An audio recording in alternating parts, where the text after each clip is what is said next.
Bienvenidos a Milenio Mercados en Perspectiva, aquí como todas las semanas, ahora con Jorge Gordillo, director de Estudios Económicos de Cibanco, y su servidor Manuel Somoza para platicar de temas económico-financieros en México y en el mundo. Y yo quisiera iniciar con este programa diciendo que la expectativa del Fondo Monetario Internacional es que en este 2020 el mundo en concreto va a crecer un poco más que en el 2019, algo así como 4 décimas más.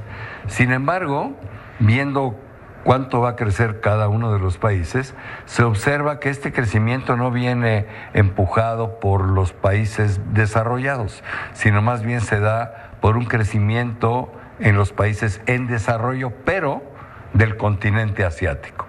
Desafortunadamente, cuando vemos a los países en desarrollo de América Latina, pues las cifras son muy tristes, no tan tristes como la de México, que será 0 seguramente, pero pues no llegan ni siquiera al 3%, ¿no? Sí, bueno, pero esto nos lleva a pensar que podemos tener un año mejor. Además, lo que había venido lastimando a los mercados, que era ese desconocimiento de qué iba a pasar con la guerra comercial entre China y Estados Unidos, bueno, pues mejora notablemente cuando se logra un primer acuerdo. Entonces esa parte nos la podemos quitar un poquito o un ratito de la cabeza. Y en el caso de México también la buena noticia de la firma del TEMEC, ¿no? En México hubo pocas noticias económicas. La inflación, que siempre es un dato importante, salió en 0.27. Esto hace que la inflación en los últimos 12 meses rebote del 2.86 al 3.18. No necesariamente es malo, pero ¿por qué no nos platicas cuál fue la causa del incremento y cuál es la estimación que tienes para todo el año en términos de inflación? Claro, Manuel, gracias. Sí, el dato de la primera quincena de enero siempre es importante porque ya ahora sí nos pone pues enfocados completamente a lo que podría ser este 2020, ¿no? Y normalmente los inicios de año son de inflaciones un poco más altas de otros meses. Aprovechan ahí los productores para subir precios, incluso cuando se corrigen algunos impuestos, como este caso en cigarros o en temas que le quieren subir. Sí, impuestos especiales que subieron el 1 de enero, ¿no? Ahí se ven reflejados. La diferencia de años anteriores es que el año pasado se contuvieron todos estos aumentos, fue inicio de sexenio y vimos una inflación muy, muy baja que no se veía en los eneros, fue 0.09. Entonces, estadísticamente, ahora que vemos un 0.27, por eso vemos un rebote en términos anuales importante, ya lo esperábamos, es probable que este rebote se amplíe a febrero, pero no va a sacar del rango de meta al Banco de México, ni creo que vaya a dificultar en la decisión que tome para el mediados de febrero en cuanto a sus tasas de interés. Siguiendo con esta paradoja de la economía mexicana, donde pues, hay estabilidad pero no hay crecimiento, sale el dato del IGAE sobre el comportamiento de la economía en el mes de noviembre y es otra vez un dato muy malo, ¿no? 0.8 abajo, lo cual nos va a llevar a que el crecimiento en el año, en el 19, pues a lo mejor no sea ni siquiera 0, sino que sea negativo, ¿no? No, es correcto, o sea, noviembre no termina ser un mes diferente a los demás. Nos han decepcionado todo el mes, todos los datos del año pasado fueron decepcionantes, fueron peores a lo que esperábamos siempre. Y bueno, noviembre en este grado negativo ya es más probable que el año cerremos alrededor de menos 0.2, menos 0.3, o sea, muy pegado a 0, pero en el lado negativo, ¿no? Así es. La economía en Estados Unidos pues, sigue creciendo en forma normal, va para un crecimiento en el año de entre el 1.8 y el 2%, con un mercado laboral robusto, pero bueno, vienen acontecimientos importantes que seguramente van a hacer ruido. Desconozco y más bien creo que no van a tener un impacto fundamental ni en lo económico ni en los mercados. El primero es el impeachment, ¿no? ¿Tú cómo ves este tema? Hasta ahorita en las encuestas no ha afectado a Trump en nada. Ya terminaron toda la serie de sus primeros argumentos de los demócratas, ya terminaron. Están terminando la defensa de los republicanos hacia finales del fin de semana. Veremos la semana que entra los testigos, vamos a escucharlos, seguramente tendrán un cierre. Yo creo que esto no pasa de la primera quincena de febrero y todavía luce difícil que vaya a perder el juicio el presidente norteamericano. El otro gran evento que veremos en la parte final del año son las elecciones. Y ojo, eso sí puede tener serios impactos en el mercado.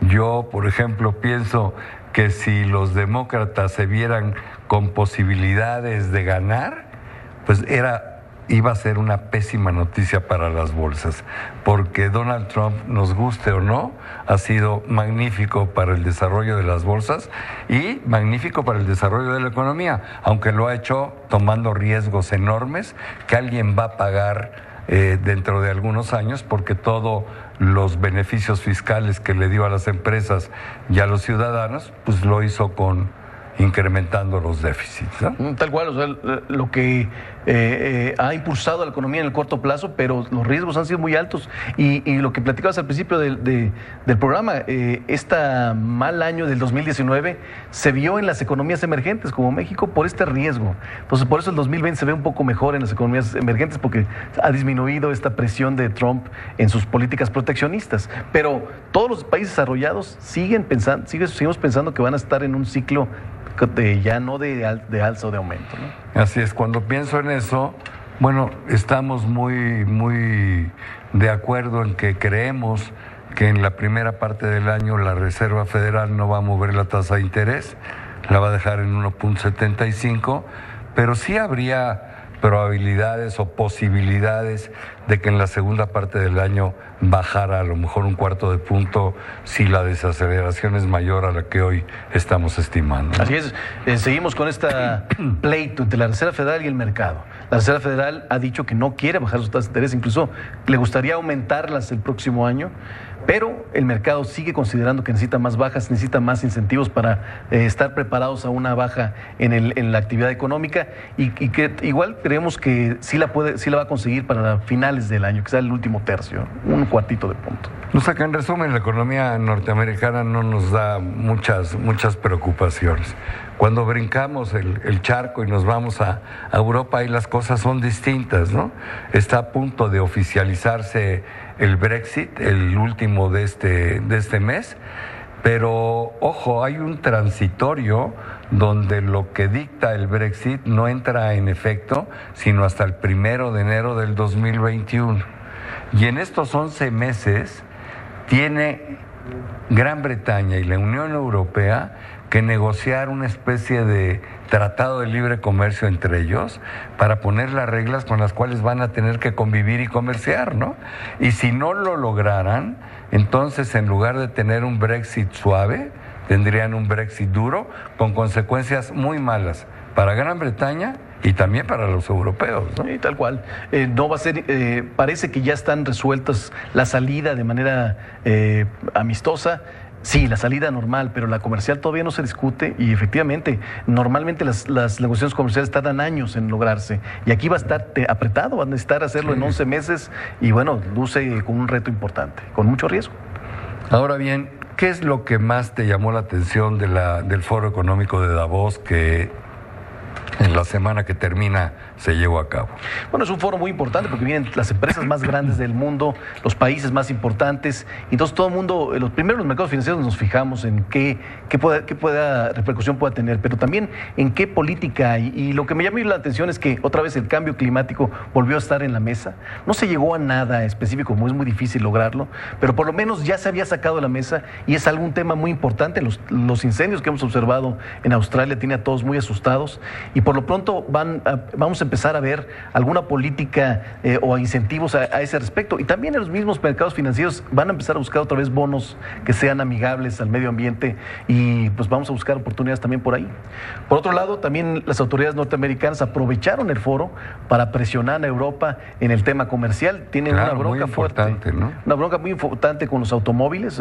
Siempre se han quejado los norteamericanos de que ellos reciben y venden mucho automóvil europeo y los europeos no les venden venden o les ponen muchas restricciones a los automóviles norteamericanos. Entonces, los han amenazado con aranceles. Ya están ganando el juicio en la OMC con un estudio al respecto. Y bueno, es muy interesante porque sí están queriendo llegar a una negociación pronto. Y como es un tema político ya, porque lo va a usar como campaña Trump, puede generar algo de volatilidad en los mercados. Me dio tristeza que se comentó abiertamente en Davos la ausencia de México, la ausencia de nuestra presencia. Pero también me dio tristeza que abiertamente hubo foros donde se destacó la problemática de no crecimiento e incremento enorme de la violencia en el país. Qué mal que eso haya trascendido las fronteras, ¿no? Porque esto se ve en Davos como una de las causas principales por la cual, bueno, pues los inversionistas no están tan encantados en venir a invertir a México. Sí, tal cual, fue la secretaria de Economía la que representó al presidente y, bueno, por supuesto la queja es esta, la seguridad, el no crecimiento. Ella se trató de subrayarle un poco más a la estabilidad, el compromiso que tiene el gobierno sobre la estabilidad económica, lo que es bueno, pero necesita una visión también del otro lado que incentive o que vuelva a darle confianza al inversionista y tener más incentivo a la economía, ¿no? Sí, yo honradamente creo que México tiene, insisto en ello y lo he repetido muchas veces, hay cosas que se han hecho muy bien, finanzas públicas sanas, el endeudamiento en términos de porcentaje del tamaño de la economía no ha crecido, la inflación va para abajo, tipo de cambio estable, pero no vemos nada en el crecimiento y eso hace que esta economía siga estancada y México con tantos niveles de pobreza no se puede dar el lujo de no crecer, no se puede dar el lujo de no crear empleos. Caramba, ahí hace falta algo.